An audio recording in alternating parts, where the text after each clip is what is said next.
We're not supposed to be looking for the things that are long forgotten, yet we have a growing obsession with this struggle, almost like the past is echoing in our minds when we are confronted with these things. We are told that conscious feelings like déjà vu is a trick of the mind. Despite this, our intuition tells us it's real. In this moment, we experience an overwhelming sense of familiarity towards something that seemingly isn't familiar at all. And with this very profound feeling that most of us get, it tells us something that would imply that we have experienced before, like we have been in that moment before. This is the universe telling us something, a fleeting moment of surreal realization, and something we don't want to let go of. Instead, it slips away, almost as if for 1 second of time, we were tapping into something that constantly exists round about us. Us humans aren't here on Earth for nothing. We have said it before that we may be the first of our kind, and we may be here on the Earth in an effort to preserve life from forces that will act against us. We do realize this is crazy though, but it is based on good merit and makes just as much sense as anything else we believe. This planet is allowing us to survive only just though, and we aren't flourishing here.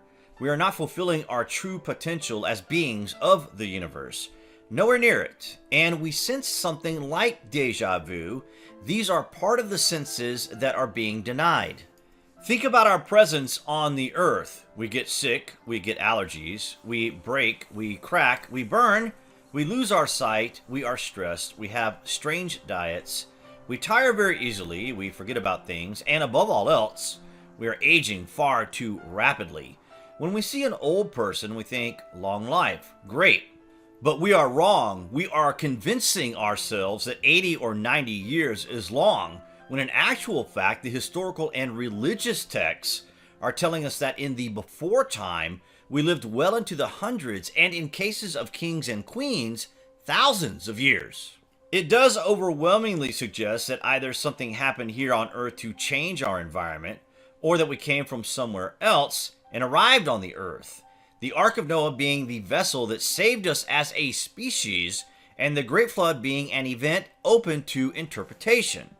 With all the new discoveries taking place regarding the moon, from the Apollo astronauts telling us there was something metallic under the thin surface, to China telling us recently that there is mantle on the surface of the dark side, and now this latest discovery of something the size of Hawaii detected under the moon's largest crater, you do have to ask the question, well, what exactly is the moon?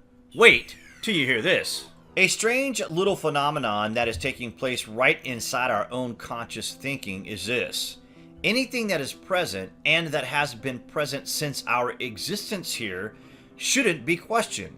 But we are beginning to ask these questions, even if the first 4 answers will only unveil more questions. Us humans have an overwhelming desire to live out our lives the best that we can. We don't really have a choice in the matter, as we are here for the foreseeable future, but at the same time, we should be preparing the future generations for the eventual disclosure of who we are. This disclosure might not come from within our current system, but from the return of whatever put us here.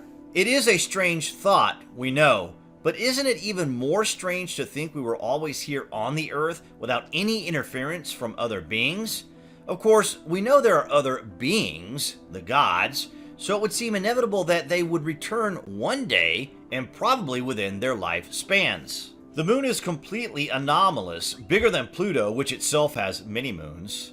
This constant celestial body serves as a reminder that there is more. We feel we can touch it on a clear night, and we have an overwhelming desire to go to this place. It is foreseen that the moon will be a stepping stone in our exploration of the solar system. Yet we are learning all the time that what the ancients tell us about this anomalous feature in our night sky is that it has a more elaborate purpose. In fact, it is there simply because of our presence here. The latest discovery by researchers is astonishing. The lead author is quoted as saying the following: imagine taking a pile of metal 5 times larger than the big island of Hawaii and burying it underground.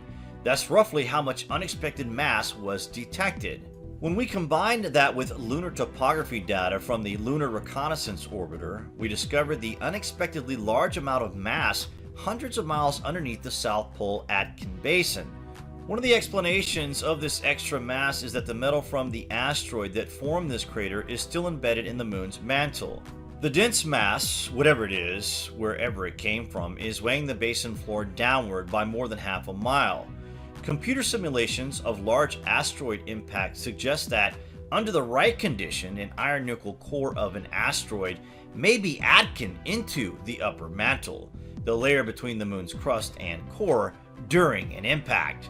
We did the math and showed that a sufficiently dispersed core of the asteroid that made the impact could remain suspended in the moon's mantle until the present day, rather than sinking to the moon's core. Could an artificial structure really exist inside the moon's structure?